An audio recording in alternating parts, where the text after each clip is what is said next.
Okay, so I got a request to do a video on Tarik Bay. And what I've decided to do, just to make it easier on me, is I'm going to make a series of videos about 10 minutes long. I'm going to start with what is law and what is not law.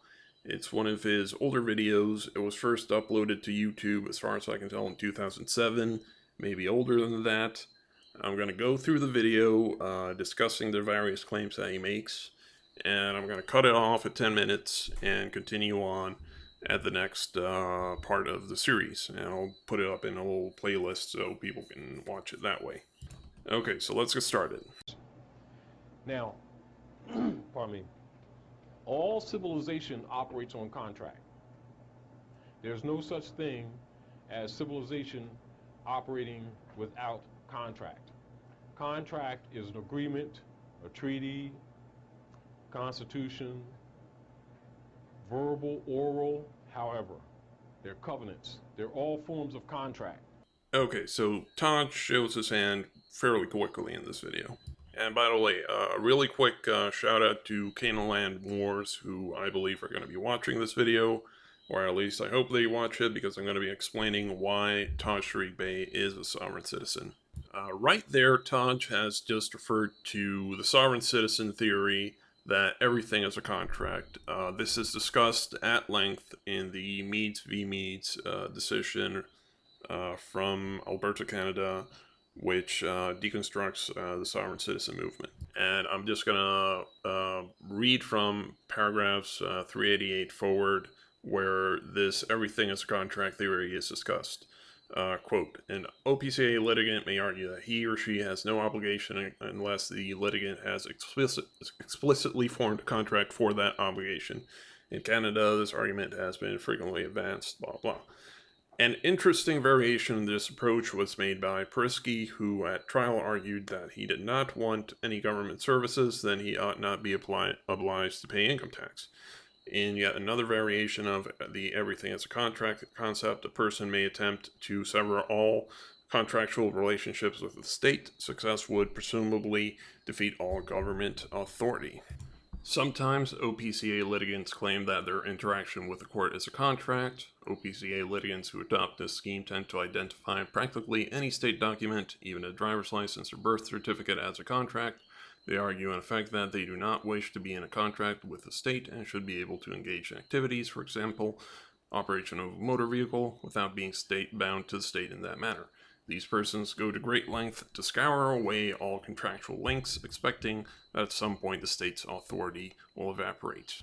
Now, to really go into the roots of why this everything is a contract theory is wrong, we need to go back to 1762 to a book by Jean-Jacques Rousseau called The Social Contract, or Principles of Political Rights. Now, this was basically a philosophical treatise discussing where government can derive legitimate authority from.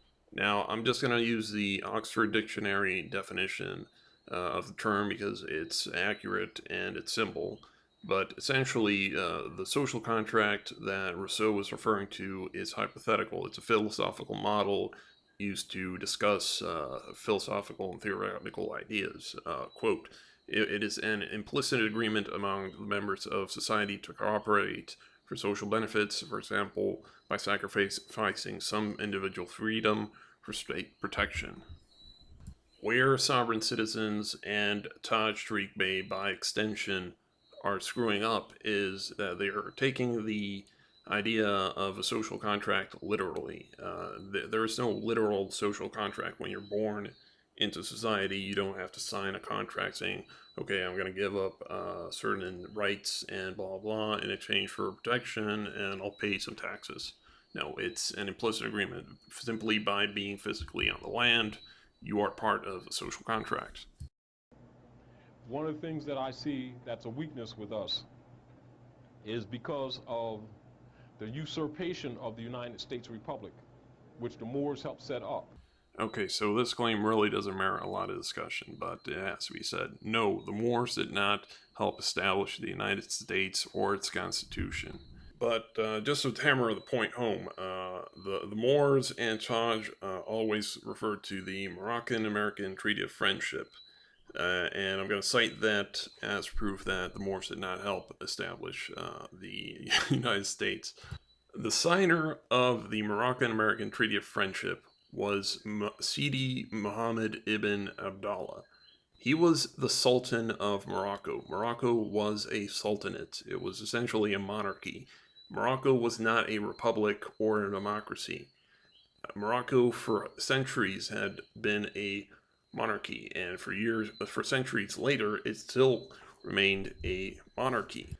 The idea that the United States and its founding fathers got the idea of establishing a republic from a sultanate is ridiculous. It's insulting, it's ahistorical, and it's idiotic. People unconsciously keep equating the U.S. democracy and the United States Republic, which is the first weakness. Now, this line is interesting because it shows where Todd's just getting his information from.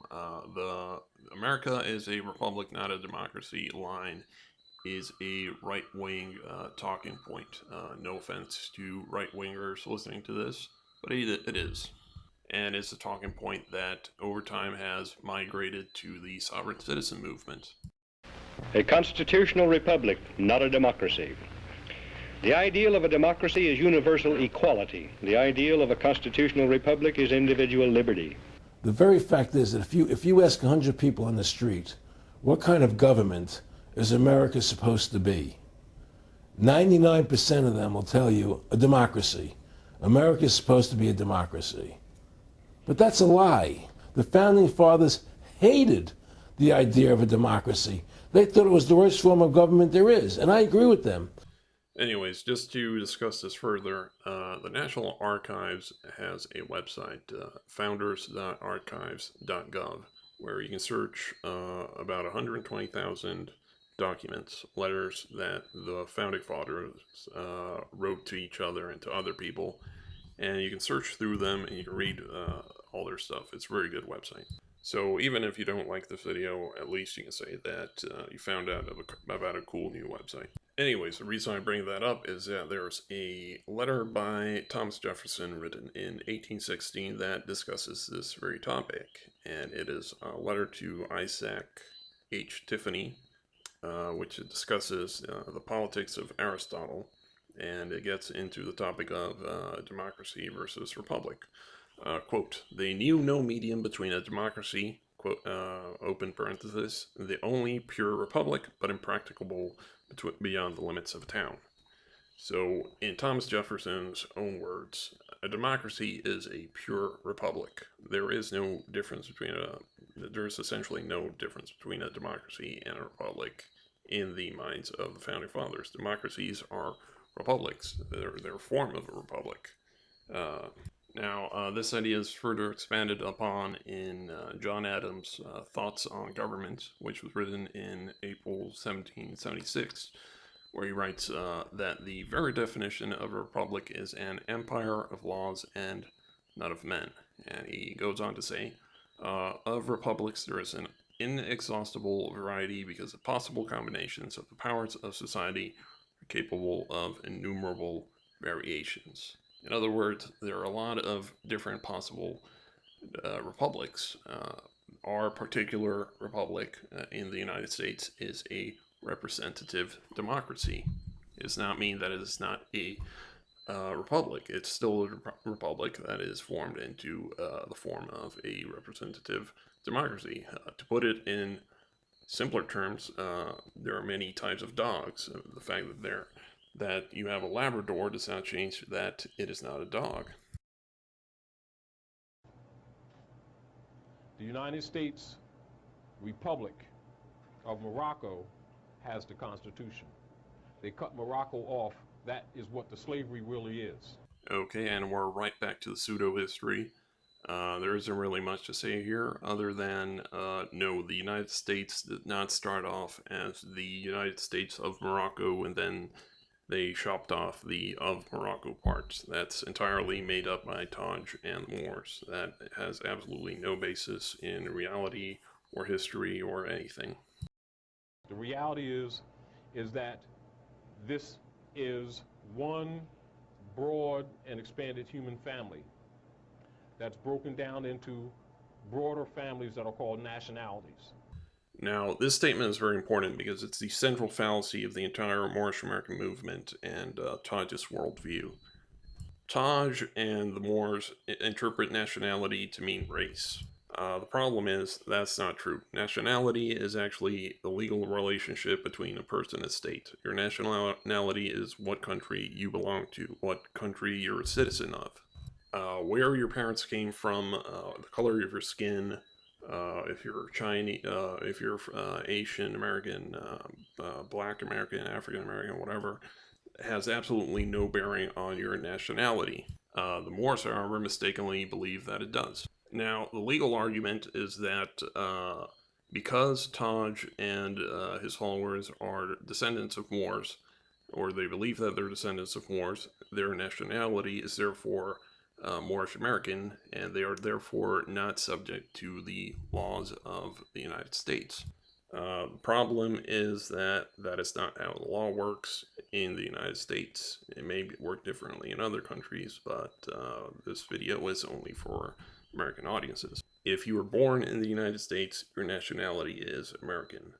Everybody is American regardless of the color of their skin, where their parents came from. If your parents came here from Ireland, or they came here from Mexico, or they came here from Africa, it doesn't matter. Everybody has the same nationality. What Taj and the Moors teach is false.